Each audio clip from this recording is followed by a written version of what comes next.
Violent video games, is it a problem? 58% of Americans play video games.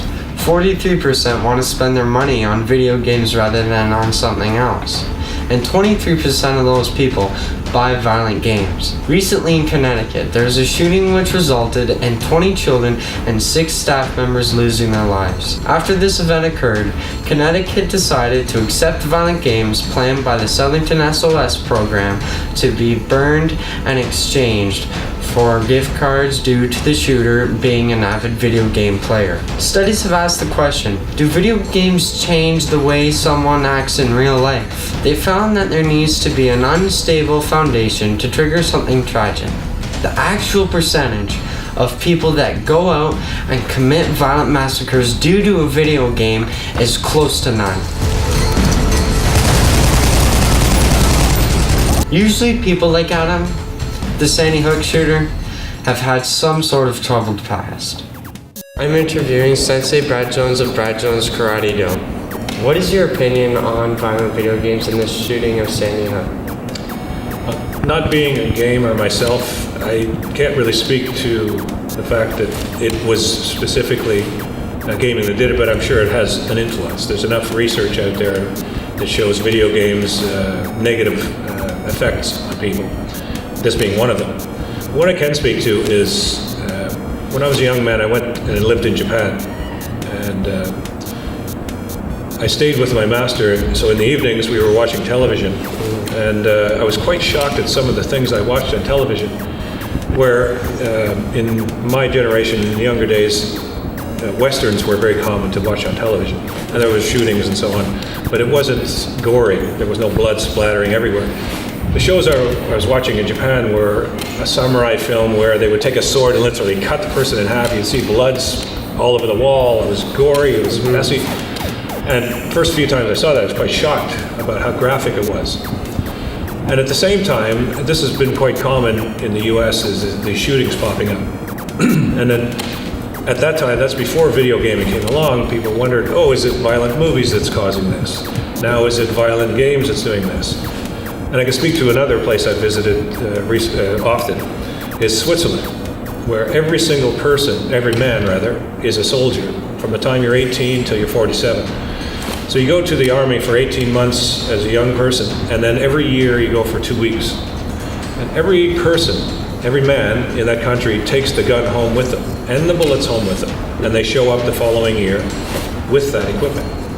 And there's another country where every household has a gun.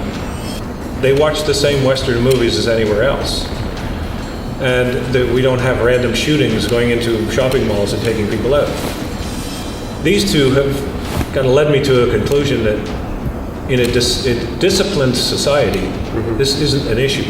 In a well-educated, disciplined society, these things are not an issue. I worked as a bouncer when I was young, and the only fights that ever started were, I don't mean this in a bad way, but blue-collar worker types, not well-educated. Yeah. They got into some issue, and hey, I'm on outside, and they'd have a punch-out. Or people who are well-educated and quite calm when they came in, they would avoid that at all costs. So it seems that a disciplined person, whatever you do, whether you're raised that way at home, whether you get involved in something like martial arts training, or you join a military service where this is instilled in you, this is less of an issue, I find. That where we don't have these random shootings. So who's to say it was video games directly? And who's to say that what I do know is that these things desensitize you. In fact, the military uses video games to train some of their soldiers to desensitize them for real combat. So hard to say, but that's just one opinion or one observation I've made from traveling and living in different places. Okay, thank you very much. Bye. Earlier in the interviews, it was mentioned that a large attribute to violence is the lack of cultural discipline in our society. I'm interviewing a student from Brad Jones Karate Do. I'll be asking her 3 questions. What do you think the shooting is related to Adam playing video games, and why did he do what he did? I believe that he did what he did because he had a hard family at home and wasn't really helping him out too much. So it was a family-related issue? Yes, and it was also because his parents ignored him, which caused him to play video games because he didn't have anyone around. Okay, alright. My second question is, what is your opinion on the town Connecticut taking in violent games for burning and replacing them with gift cards? Do you think that benefits anybody, or? It depends where you get the gift card. Okay. Like if people are in need and the gift cards go to like food banks and stuff, Yeah. that would be way better than going to like a toy store so they could get more junk. Yeah, okay, sure. Do you think they could have done anything more, and why do you think Adam did what he did? I believe that the parents should acknowledge that their kids are there instead of buying them Yeah, objects Okay, to so- show their love. But Yeah. I think that he went into this realm in his mind where Okay. he just thought it was right. so a tunnel path? Yes. Okay, alright. Thank you very much for your time, and yeah. Texas A&M International University psychology professor Christopher Ferguson said, and I quote, "Youth violence had recently declined to the lowest in 40 years at the time when video games had become more violent," end quote. A former FBI agent, Mary Ellen O'Toole, said during the investigation of Adam being an avid video game player, and I quote, "Evidence did not support that theory. It is my experience that video games do not cause violence. However, it is one of the risk variables when we do a threat assessment for the risk to act out violently. It is important that I point out that as a threat assessment and as a former FBI profiler, we don't see these as the cause of violence. We see them as ideation that's already there," end quote. Video games? I'm not a fan. I don't mind the Wii and some cooperative games and sports and funny games you can play with your family. But when it comes to violent video games, I think I just don't see how that's positive. When I was a kid, kids played, cops and robbers outside, and boys are always trying to make guns with their fingers, and it doesn't matter if you give them a gun or not, they're going to make one with their hand.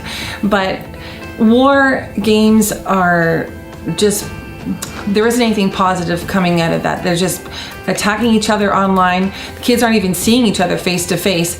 They're just images on a screen, and their goal is to annihilate and kill, and the violence can be extensive depending on the game that they're playing. I know that my son has bugged me to play some of these games, and I've put a limit on what kinds, and the graphics and the language and how long he plays. But for I don't know, I worry about the length and the time that people play. Some kids don't want to do anything else, and I think sometimes when a kid is coming home from school and they're stressed out about other things, or they're angry about things, and they go down to escape, and then instead of talking to someone, they go downstairs to release that stress by playing a game and focusing on a game where he's just letting someone else have it, even if it is just on a game.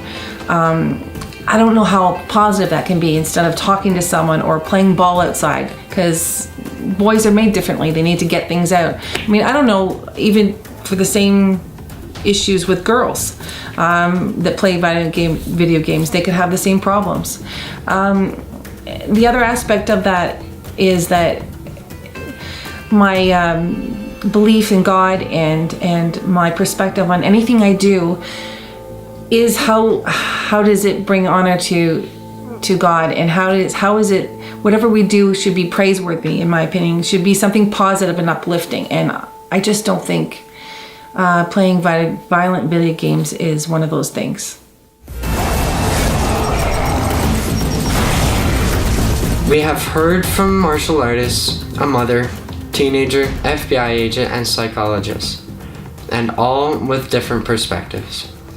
The question still remains for the viewer. Are violent video games a problem? Still, something for us to think about.